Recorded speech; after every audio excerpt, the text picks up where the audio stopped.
carro, ¿cierto? Tenemos el peso del pavimento y tenemos el peso del concreto. Son tres elementos principalmente. En el caso de una franja externa, ahí va a entrar también probablemente la carga móvil, va a entrar el pavimento, va a entrar la losa, pero además podría entrar los componentes externos, puede ser la vereda, puede ser una barrera rígida, el parapeto, lo que sea necesario, ¿no? Entonces, por eso es que se diseña una franja interna y una franja externa. ¿Ok? Entonces, cuando diseñamos esas dos franjas, ¿qué significa? Entonces, cuando son dos franjas, eso significa que me va a salir, toda esta de aquí va a tener una armadura 1. Y toda esta parte de aquí me va a salir, bueno, este también trabajamos con un ancho unitario y una armadura 2.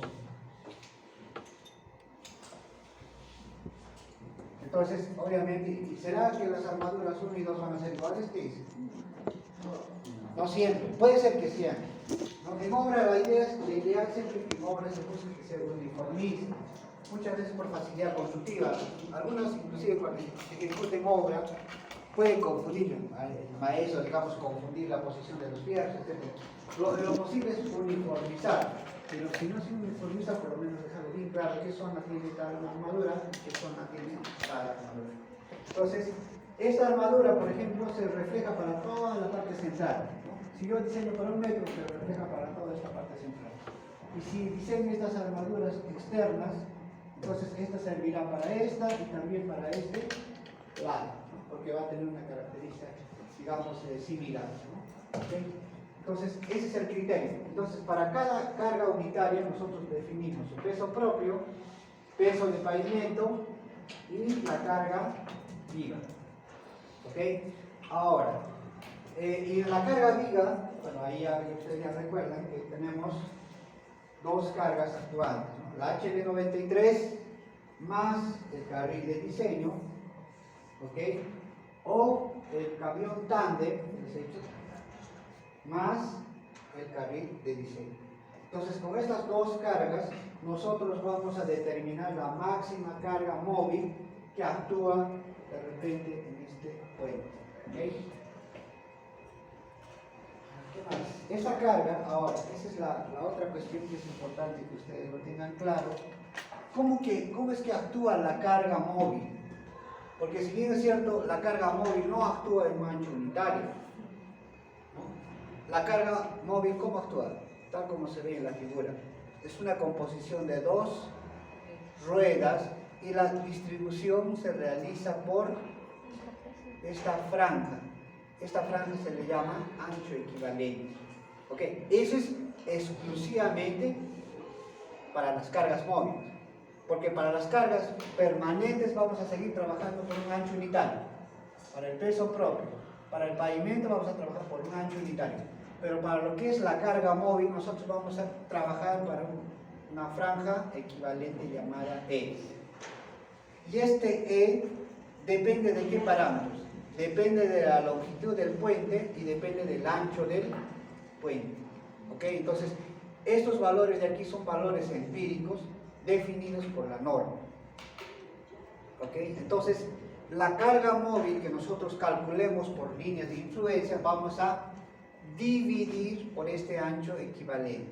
¿Ok? Ya cuando hagamos el ejercicio vamos a ver cómo se hace ese procedimiento, pero acá, digamos, estamos mostrándoles el procedimiento. Entonces, toda la carga móvil que nosotros calculemos a través de línea de influencia, ese valor nosotros lo vamos a dividir por E. Y ahí recién vamos a combinar con las cargas permanentes y la carga de pavimento. ¿Ok? ¿Qué más? Bueno, lo que les decía, ¿no? Aquí la losa se diseña para franjas internas y para franjas externas. Entonces, es una característica del diseño de puentes losa. Ojo, este criterio de diseño solamente se aplica para puentes losa. Ya para puentes de viga losa, el tratamiento es un poco diferente a la carga móvil. Entonces, este criterio de franja equivalente solo se aplica para puentes losa. Ojo. Para los puentes de viga losa ya vamos a hacer otro criterio que en su momento les vamos explicar. ¿Okay?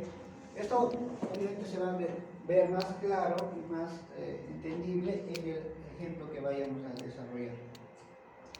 Entonces, como les comentaba, ¿no? El momento que nosotros obtengamos este momento, por ejemplo, es el momento de la carga móvil, ¿cierto? Entonces, este momento normalmente se divide entre E. El E, ¿qué cosa era? El ancho equivalente. A esa división nosotros le aplicamos el factor de impacto de 1,33 y le sumamos la carga del carril de diseño, también dividido entre E. Y con eso nosotros estamos obteniendo el momento por carga móvil más factor de impacto. Entonces, definido ya las cargas permanentes de pavimento y la carga móvil, nosotros pasamos a las combinaciones de carga.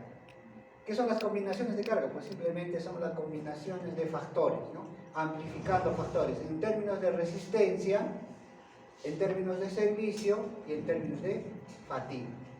Y con estos valores nosotros vamos a obtener valores de diseño.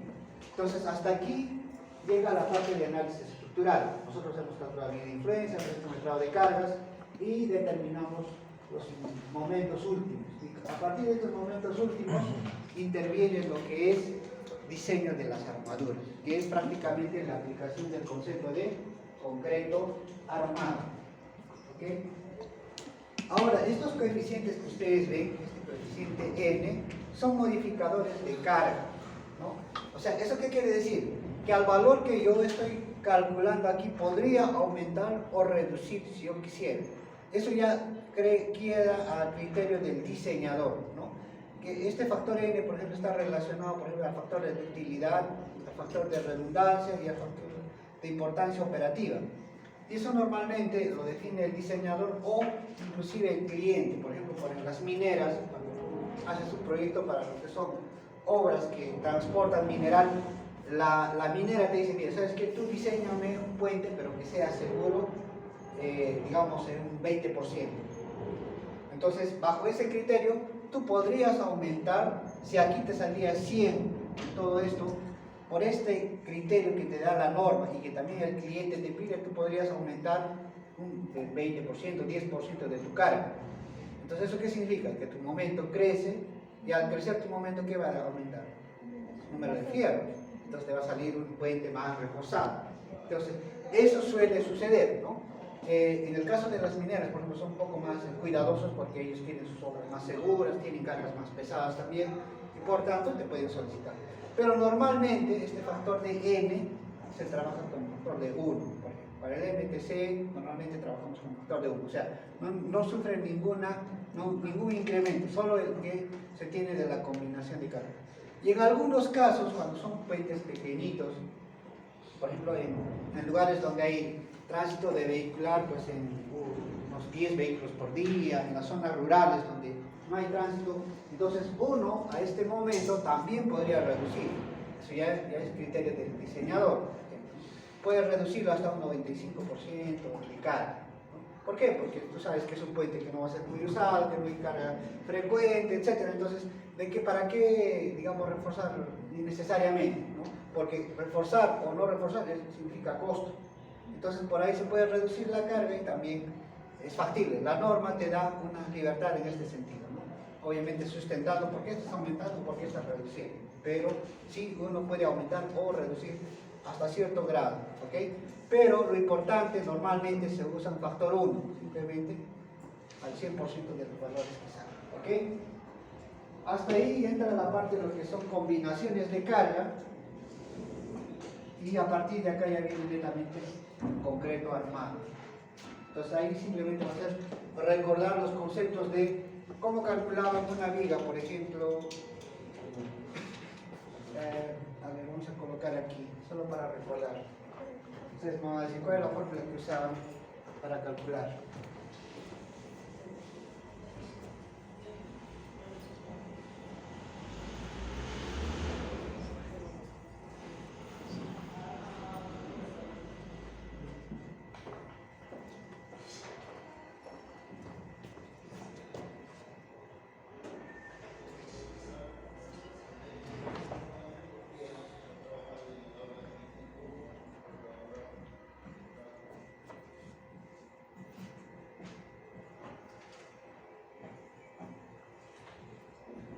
A ver, ¿quién se recuerda? ¿Cuál es la fórmula que necesito yo para calcular, o qué datos necesito para calcular la armadura de una viga cualquiera?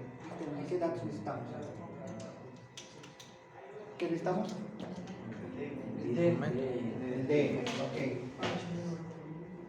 D, ¿qué más? ¿Qué datos necesitamos para calcular la armadura?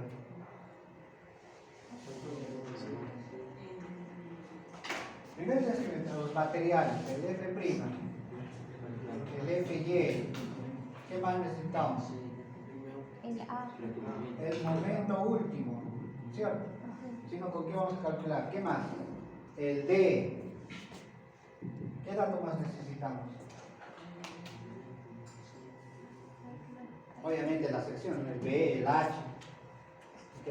Entonces acá tenemos el B, el H. ¿Y el D? ¿Qué es el D? ¿Quién me define? ¿Qué es el D?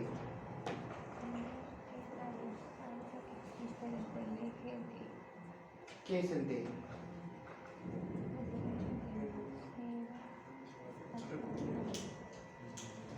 El D. El D es la distancia del extremo superior que se comprime al área de cero, ¿cierto? Pero ¿cómo lo calculamos?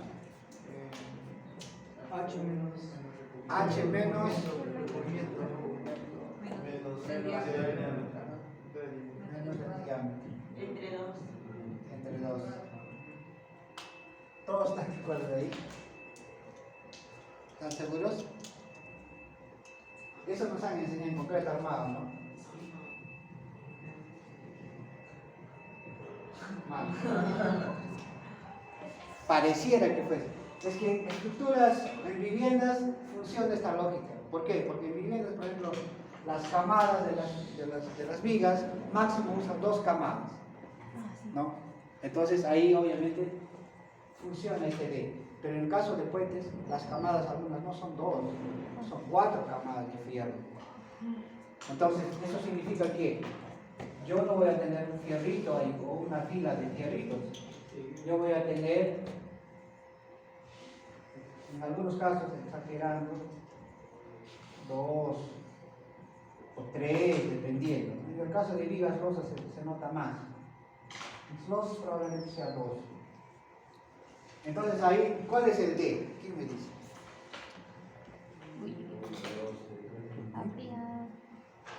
No puede haber varios Ds, ¿no? Porque la fórmula es única. La fórmula es única. Entonces, ¿qué es el D realmente? Entonces el concepto de que nos digan es H menos R menos D funciona cuando es una única camada. Ok. Pero si yo tengo varias camadas, ¿qué es el D? Entonces el D en realidad es que digamos, todos estos fierritos de acá tienen un centro de gravedad. Cuando yo tengo varias camadas, yo tengo que calcular el centro de gravedad de los fierros.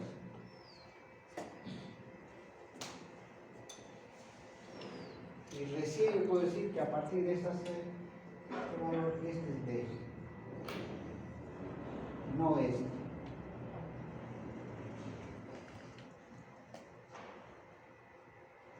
Entonces, ¿cuál sería la fórmula correcta para calcular el D? Exacto, sería H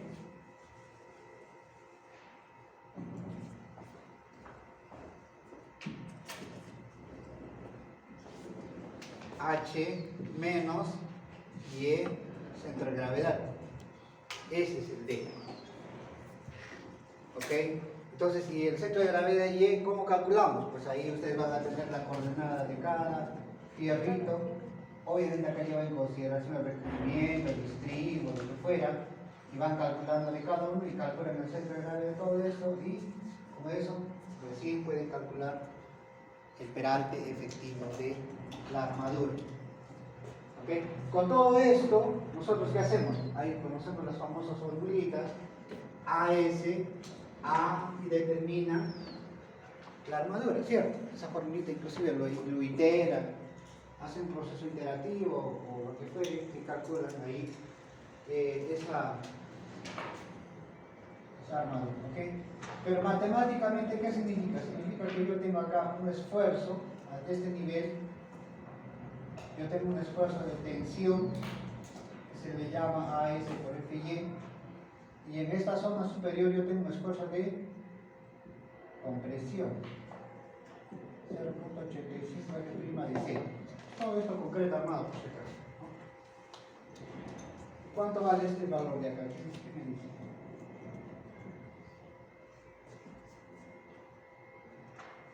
Porque es la zona que va a trabajar la compresión.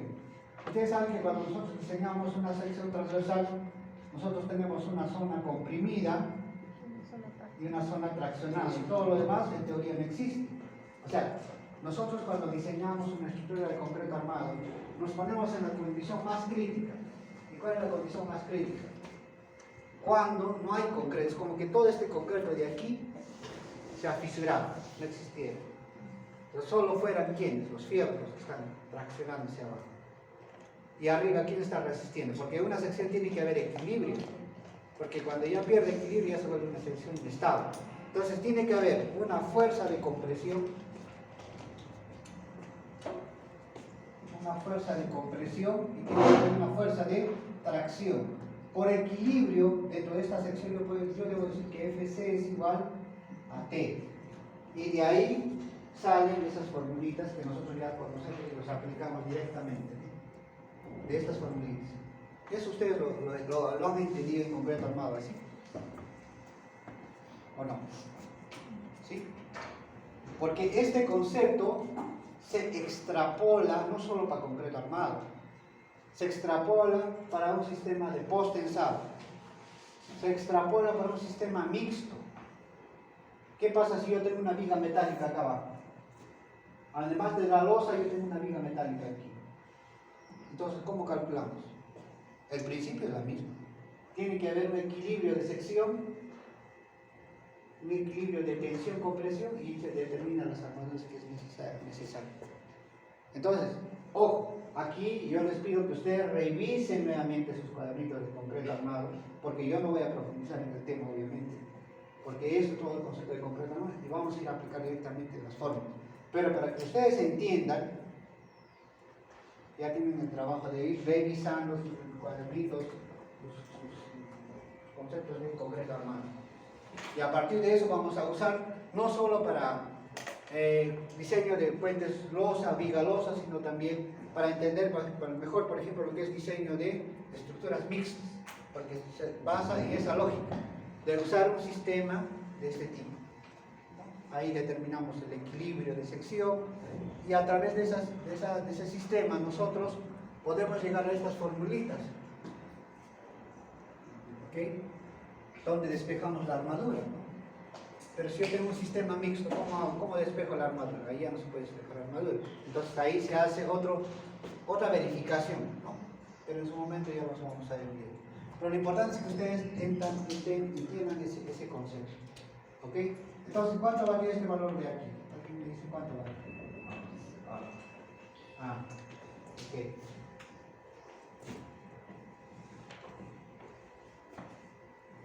Y de ahí sale la fórmula que sale allá de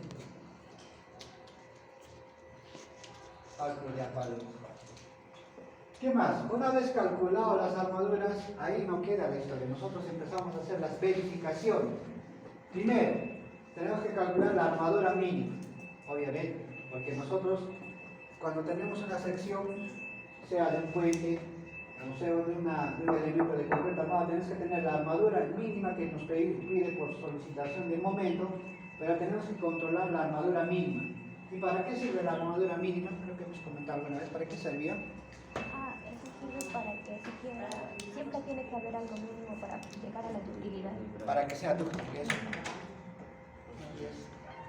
Entonces, eso es lo que hay que buscar. Cuando nosotros colocamos una armadura mínima, uno está colocando la armadura para garantizar que el elemento tenga un comportamiento dúctil. Entonces, y para hacer un elemento dúctil, bueno, ahí la armadura mínima nos pedirá un mínimo requerimiento. Para eso hay que saber como mínimo el módulo estático de la sección transversal, o sea, de toda esta sección, necesitamos saber el módulo de ruptura de concreto, que es una propiedad empírica, significa reemplazar, que depende de F', y reemplazar esta formulita, ¿no? Donde FRC es el módulo de ruptura de concreto, ese es el módulo estático, es la inercia sobre el centro de gravedad, y con eso determinamos el momento y calculamos la armadura mínima. Y comparamos con la armadura de cálculo, y agarramos el mayor de los dos para colocar la armadura. ¿Okay? Eso ya es, digamos, son mínimos que se debe verificar. Luego, enseguida, existen las otras armaduras. La otra es la armadura de distribución y otra es la armadura de temperatura, ¿no? Entonces, un poquito más al detalle, voy a buscar aquí.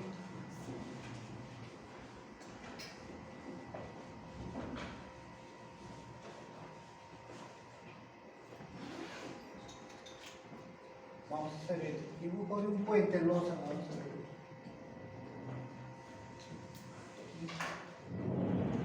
Suponiendo que es un puente losa, tiene su apoyo aquí. Entonces, normalmente lo que nosotros calculamos, vamos a colocar esto en una distancia L. ¿Sí? Y nosotros empezamos a hacer el detalle de las armaduras. El primer fierro que nosotros colocaríamos, ¿cuál sería? El de abajo, aquí, ¿no? En este caso. Ese es el fierro longitudinal. ¿Y eso de dónde vendría? Vendría de este cálculo, principalmente de este cálculo, del AES. Comparado obviamente con la armadura mínima, el mayor de los dos, pero principalmente va a ser este. Pues aquí me sale un AES.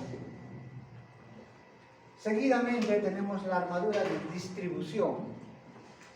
¿Quién sería la armadura de distribución? ¿Qué me dice? ¿Cuál sería la armadura de distribución? Las que estarían apareciendo aquí como puntitos.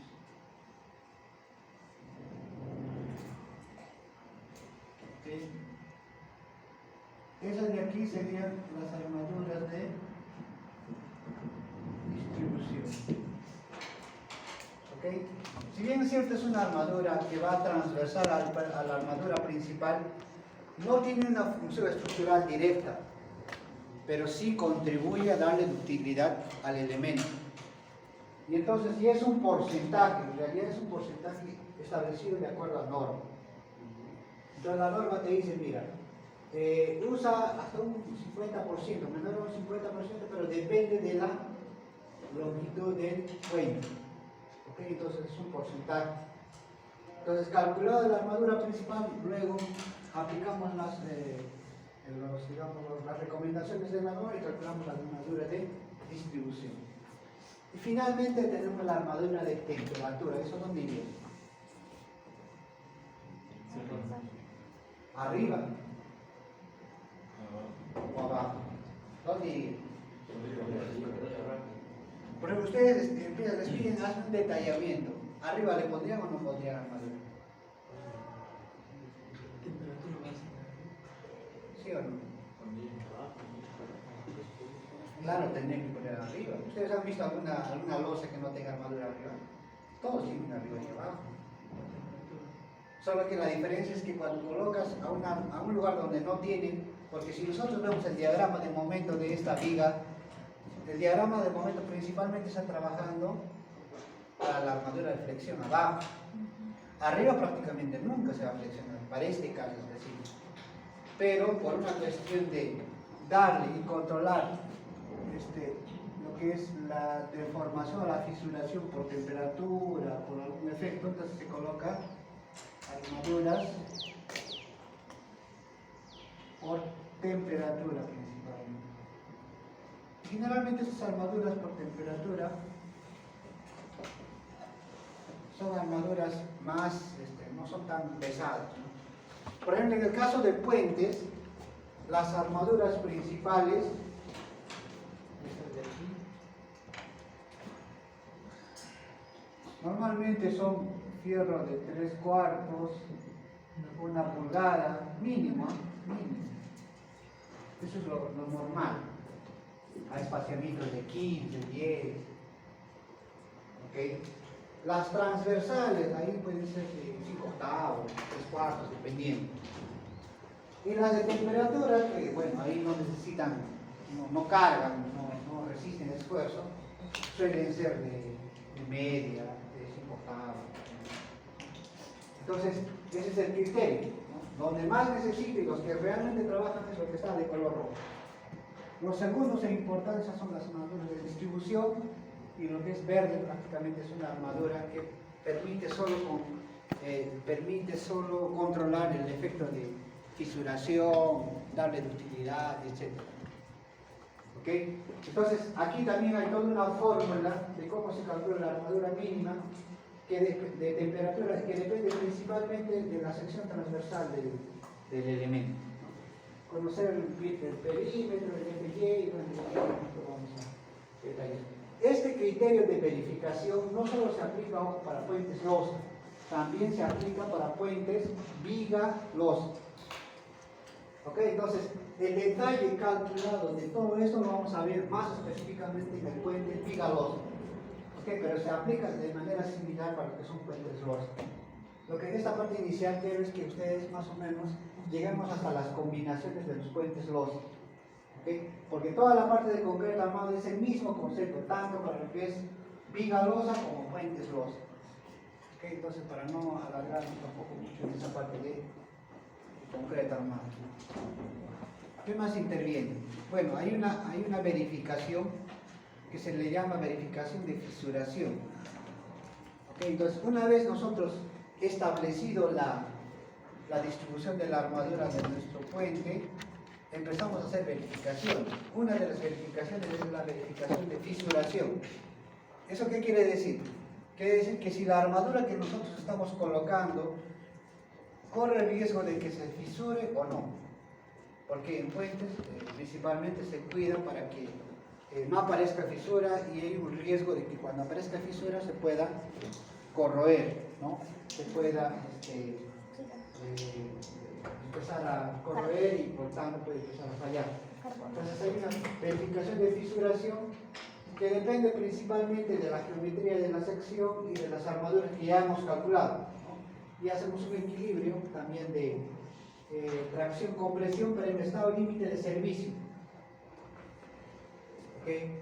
En estado límite de servicio. Ahí, bueno, es algo similar a este concepto, pero cuando es en servicio la sección no es fisurada, ¿no? Ustedes saben, cuando es, por ejemplo, es una geometría de un estado límite último, cuando la parte de abajo todo está fisurado, no hay concreto prácticamente abajo, el concreto solo está en la parte de arriba, y el único que existe en la parte de abajo es el fierro. Esa es una condición de estado límite de último, de resistencia. Pero hay una verificación que es en el estado límite de servicio, donde la parte inferior y la parte superior, todavía la parte inferior trabaja el concreto. Obviamente el concreto en realidad pues existe, no es que no exista, ¿no? Nosotros diseñamos para una condición extrema, pero hay una verificación que es en el estado límite de servicio, donde todavía el concreto en cierta manera está contribuyendo. Es una verificación simplemente para ver si estamos cumpliendo, y esas son obviamente exigencias de la norma. En base a eso se verifica los esfuerzos que actúan en la armadura y nos dice que debe ser 60% menor del FY. Y para cumplir esa condición nosotros vamos a calcular los momentos y todo. Inclusive acá también es importante verificar la separación entre armaduras. Ojo, ¿no? Aquí hay un dato importante que es la separación. Separación de varillas, ¿no? Porque yo no puedo poner cualquier separación.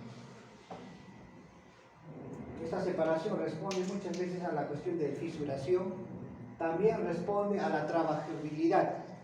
Ustedes saben que yo no puedo colocar dos fierritos porque entren a 1 centímetro. ¿Por qué no colocaría? A ver. ¿Cuál?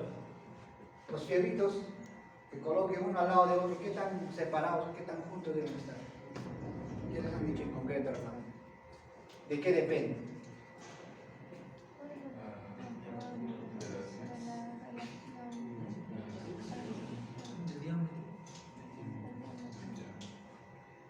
Claro, depende del diámetro. Pero ¿qué se busca con eso? ¿Por qué no hacerlo tan juntito? Digamos, la separación mínima que normalmente se recomienda son pues, 5 centímetros. Pero ¿por qué no menos? Porque si no se sobrevalora. para que pase la mezcla. Exacto. O sea, yo no puedo hacer, digamos, tengo un fierro y esté separado 2 centímetros, ahí se va a atascar en la piedra, cualquier otro, y a partir de eso se pueden generar las cangrejeras, ¿no? Entonces hay que cuidar bastante, que la separación sea adecuada, lo mínimo para que pase el agregado dentro de estos fierros. Y de esa manera pues no se hagan problemas de cangrejera, porque cuando hay cangrejera hay todo un mecanismo de deterioración que puede evolucionar en el tiempo, ¿no? Entonces eso también se verifica en esta parte, las separaciones máximas de la armadura que debería tener. ¿Okay? Y en base a eso nosotros vamos a verificar si la armadura, el espaciamiento que estamos colocando está o no cumpliendo con la exigencia. Y finalmente existe una verificación por fatiga, lo que les comentaba. Al ser un puente, este puente pues va a haber siempre ese tráfico de vehículos, entra, sale. Entonces existe una variación de tensión, tanto en la parte del medio principalmente, donde va a haber zonas que se va a estar traccionando, zonas que se van comprimiendo, y va a haber una fluctuación de tensiones. Entonces, ¿cómo calculamos esa verificación de fatiga? Primero que tenemos que usar otro camión de diseño. Bueno, es parecido al HL93, pero con la diferencia de que tiene la parte trasera un espacio entre ejes de 9,14 fijo. Este es fijo, ya no es 4,27 o podría variar, no. En este caso siempre va a ser 9,14. Con este nuevo camión y con esta nueva línea de influencia, por la línea de influencia que tenemos, nosotros vamos a calcular un momento de carga móvil. Y con esa carga móvil nosotros vamos a usar sus combinaciones de carga de 1.15 y luego 1.5. Y con esos momentos nosotros vamos a calcular los esfuerzos también por fatiga, ¿no? Por fatiga, por carga, peso propio y bueno, con las armaduras que nosotros ya hemos calculado al inicio. Estas armaduras van a seguir usándose aquí, pero para verificar. Lo que nos interesa es que esta variación de tensión que les indico tiene que estar dentro de un límite. La norma nos da un límite de tensión, fíjense esta norma, este valor, ¿no? Nos dice el límite debe ser de 1687 menos 0.33 del F mínimo. Esa es la tensión límite que nosotros tenemos como parámetro. Y cuando nosotros hagamos la verificación de la variación de tensiones, debemos verificar o comparar con este factor límite. Y cuando cumpla esa, recién podemos decir que nuestra viga o con nuestro puente cumple la verificación por fatiga. Y si no cumple, esa es la otra pregunta, y si no cumple, ¿qué hacemos, no? Entonces, normalmente cuando no cumple, uno tiene que aumentarle más fierro. Si antes usabas un fierro, de repente un espaciamiento a 20, entonces para que te cumpla, de repente vas a tener que reducir el espaciamiento a 15. Entonces eso significa mayor fierro, y al haber mayor fierro, la variación de tensión tiende a disminuir, y llegas a cumplir eso. ¿Okay? Pero si la distancia es mucho entre la tensión límite y la tensión que te está saliendo, entonces algunas veces es necesario aumentar el peralte de la losa, en el caso de o sea, si en el peor de los casos no te sigue cumpliendo, ¿qué hay que hacer? Hay que aumentar el H, entonces mayor peralte. ¿Y eso qué significa? Hay que ser remetrado, todo. Entonces sí, por eso hay que hacer un buen predimensionamiento, ¿okay? Y con eso garantizar. Pero lo más fácil es obviamente cuando la diferencia entre el límite y lo calculado es poca la diferencia, entonces le puedes aumentar fierro. Pero si es que sigue faltando, ahí sí tienes que aumentar peralte. Y el peralte ahí sí pueden que recalcular remetrado, todo, ¿no? ¿Okay? Hasta ahí creo que ese es el procedimiento, es la última verificación. Y con eso ya estamos preparados. Bueno, el procedimiento para las vigas de borde es lo mismo, ¿no? Todo lo que hemos hecho en lo anterior es para la viga interna, obviamente, pero para la viga externa es el mismo criterio. Como les digo, la única diferencia en las vigas externas es que tienes la contribución de repente como carga, lo que son los componentes externos como las barreras. También tenemos, si fuera vereda también participaría, obviamente, en la carga móvil, y se calcula un E de borde, ¿no? El E de borde es dado por esta fórmula, ¿okay? Aprovechando el E interno que tenemos calculado inicialmente, la franja interna, representa, por ejemplo, la primera rueda más el E4, ¿no? Eso es un criterio para establecer cuánto va a ser el E. Ese es en el caso de los diseño de las losas en el borde. Y nuevamente con ese procedimiento determinamos el momento último y todos los cálculos que ya se repiten desde el punto de vista de concreta romántica. ¿Ok? Bueno, esa es toda la parte teórica. Ahora vamos a la práctica. Todo eso lo vamos a hacer a mano, ingeniero. ¿Quién Me será? equivoco al final y otra. Pero no es tan complicado, solo hay que tener la secuencia. Entonces, ahí la cuestión es calcular. Ese mismo criterio, ese mismo procedimiento se hace en los puentes Viga-Losa. Criterio de identificación. ¿Ok? ¿Listo? ¿Alguna consulta, alguna duda?